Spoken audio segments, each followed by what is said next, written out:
घर में अगर वास्तु खराब है जिससे कि आपके घर में पैसा नहीं आ रहा, तो भी ये वास्तु टिप आपके घर को हर तरीके से मदद करेंगे। देखिए, वास्तु की दुनिया में बहुत से अलग अलग नियम हैं जो आपको, आपके परिवार को, आपके घर को, आपकी फैक्ट्री को हर तरीके से सुरक्षित रखने का काम करते हैं। तो आज ऐसे वास्तु नियमों के बारे में जानते हैं जिसके चलते आपके घर से गरीबी दूर हो जाएगी, बीमारी दूर हो जाएगी, आपसी कलह की समस्या दूर हो जाएगी।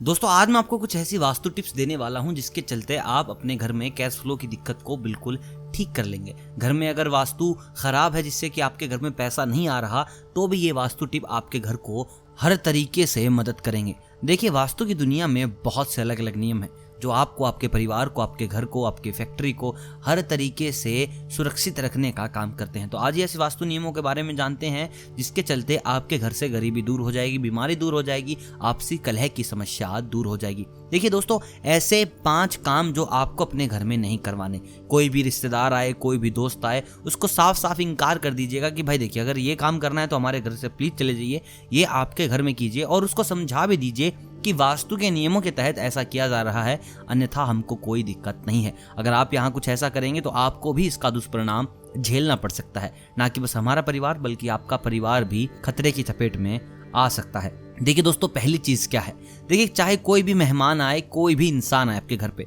उसे कभी भी अपने बेडरूम में ना सुलाए। जहां पर पति पत्नी सोते हैं उस बेडरूम में उसे कभी भी ना सुलाए। जहां बच्चे सो रहे हैं वहां वो सो सकता है, वो कहीं और काउच पर सो सकते हैं, लेकिन पति पत्नी के कमरे में बिल्कुल भी ना सुलाएं। अगर ऐसा होता है तो पति पत्नी के रिश्ते में कड़वाहट आती है, रिश्तों में मधुरता चली जाती है, साथ ही साथ दोनों बीमारियों की जकड़न में भी आ सकते हैं। तो देखिए, कई बार क्या होता है, लोग जगह की कमी के कारण, देखिए ज्यादातर शहरों में क्या होता है, 1 BHK 2 BHK होते हैं। अगर रिश्तेदार आ जाते हैं तो वो खुद बाहर आ जाते हैं और लोगों को अपने कमरे में सुला देते हैं। देखिए, कहा गया है अतिथि देवो भव, अतिथि हमारे भगवान के समान है, उन्हें आप अपना कक्ष देते हैं। लेकिन वास्तु में इस चीज को गलत बताया गया है।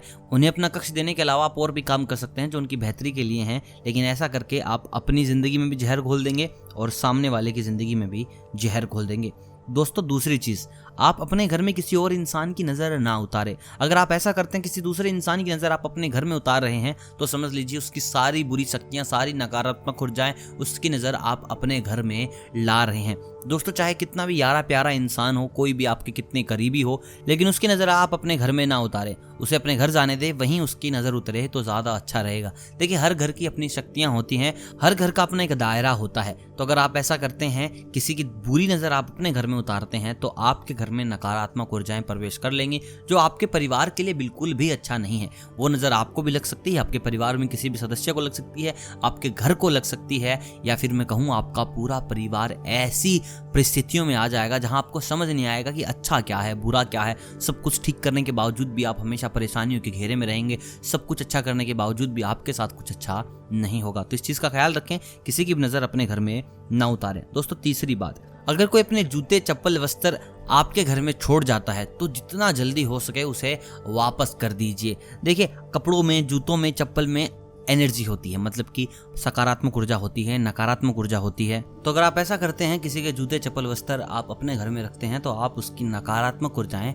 अपने घर में लेके आ रहे हैं, जो कि आपके लिए बिल्कुल भी ठीक नहीं है। कोशिश करें किसी के भी कपड़े आपके घर में ना रहें। अगर रुक जाते हैं तो जितना जल्द हो सके उनको बाहर निकालें। यही आपके घर के लिए, आपके लिए सबसे अच्छा रहेगा। दोस्तों, बात करते हैं अगले वास्तु के नियम की, अगले वास्तु की टिप की, जिसके चलते आप अपने घर को बचा सकते हैं। दोस्तों, याद रखें कि घर के सामने कभी भी लड़ाई झगड़े हों तो उनको शांत करा दें। अगर आप ऐसा नहीं कराते, अगर आपके घर पे नॉर्मली लड़ाई झगड़े होते रहते हैं, सामने किसी का मनमुटाव है, वो आपस में गाली दे रहे हैं, झगड़ा कर रहे हैं, तो आपके कोर्ट कचहरी के चक्कर ज्यादा लग सकते हैं। वास्तु कहता है अगर आपके घर के सामने लड़ाई ज्यादा होती है तो आप कोर्ट के दर्शन ज्यादा करेंगे, यानी कोर्ट आपका आना जाना बहुत ज्यादा होगा, आप पुलिस स्टेशन बहुत बार जाएंगे आएंगे। तो इस करके जब भी घर के सामने कोई झगड़ा करे, उसको कैसे भी करके आप शांत कराएं, ताकि आपके घर में सकारात्मक ऊर्जा बनी रहे।